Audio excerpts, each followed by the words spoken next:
100세 시대, 은퇴 이후에도 일할 수 있을까? 요즘 60에서 70대 어르신들 사이에서 가장 많이 하는 고민입니다. 단순히 생활비 때문만이 아닙니다. 이를 통해 사회와 연결되고 건강을 유지할 수 있기 때문이죠. 통계청에 따르면 2025년 2분기 기준 65세 이상 고용률이 40.8%에 달합니다. 말하자면 10명 중 4명이 65세 이후에도 일을 하고 있다는 겁니다. 게다가 55에서 79세 경제활동 인구는 1,001만 명 이상이 활동 중이며 이는 전년 대비 32만 8천 명이 늘어난 수치입니다. 오늘은 보건복지부에서 운영하는 노인 일자리 정책의 정확한 유형과 지원 내용을 정리해드리겠습니다. 노인 일자리 정책이란 정부가 만 60세 이상 노인에게 맞춤형 일자리를 제공해 경제적 보탬, 건강 유지, 사회 참여 확대를 동시에 달성하려는 정책입니다. 특히 2025년에는 일자리 규모를 84만 개 이상으로 확대한다는 계획까지 발표했을 만큼 지속적으로 강화되고 있습니다. 이제 본격적으로 정책을 살펴볼게요. 대표적인 노인 일자리 유형은 다음 4가지입니다.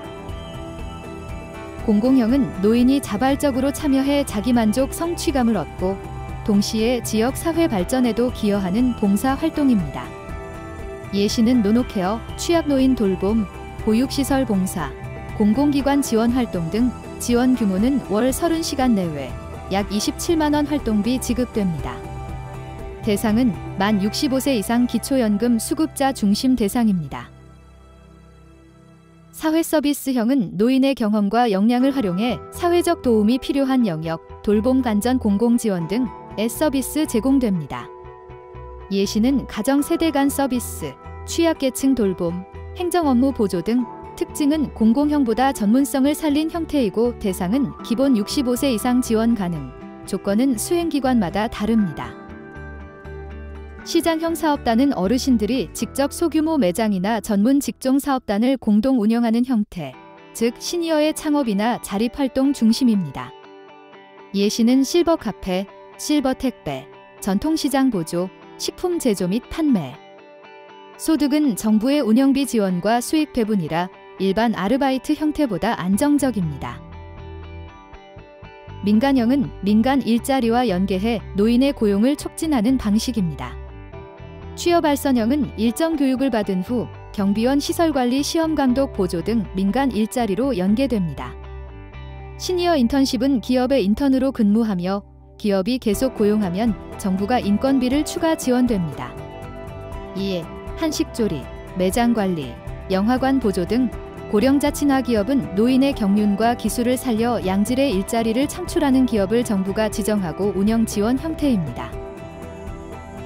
이 4가지 범위 내에서 본인의 상태와 성향에 맞춰 선택하시면 됩니다. 만 60세 이후에도 할 수 있는 다양한 형태의 일자리가 준비되어 있으니 주변 어르신들께 꼭 알려드리면 좋겠습니다. 모집 시기는 매년 12월경 공고, 이듬해 1월부터 활동 시작됩니다. 신청 방법은 주민센터, 노인복지관, 시니어클럽 등 수행기관 방문을 통해 가능합니다. 온라인으로는 복지로 누리집에서 확인 가능합니다. 단순히 생활비를 보충하는 목적이 아니라 사회적 고립을 줄이고 건강을 지키는 효과가 큽니다. 실제 조사에서도 일자리에 참여한 어르신이 그렇지 않은 분들보다 우울감, 건강 문제에서 훨씬 긍정적인 결과를 보였다는 데이터도 있습니다. 정리해보면 노인 일자리 정책은 크게 공공형, 사회서비스형, 시장형, 민간형으로 나뉘고 참여 조건과 소득 구조가 조금씩 다릅니다. 중요한 건 단순한 용돈벌이가 아니라 삶의 질을 높이는 제도라는 점이죠. 앞으로 노인 인구는 계속 늘어날 텐데요. 이 제도에 대해 미리 알고 준비해 두시면 큰 도움이 되실 겁니다. 이번 영상에서는 전반적인 구조와 참여 방법을 정리해 드렸는데요. 앞으로도 어르신들의 생활과 건강에 꼭 필요한 정보 쉽고 정확하게 전해드리겠습니다. 도움이 되셨다면 구독과 좋아요 부탁드릴게요.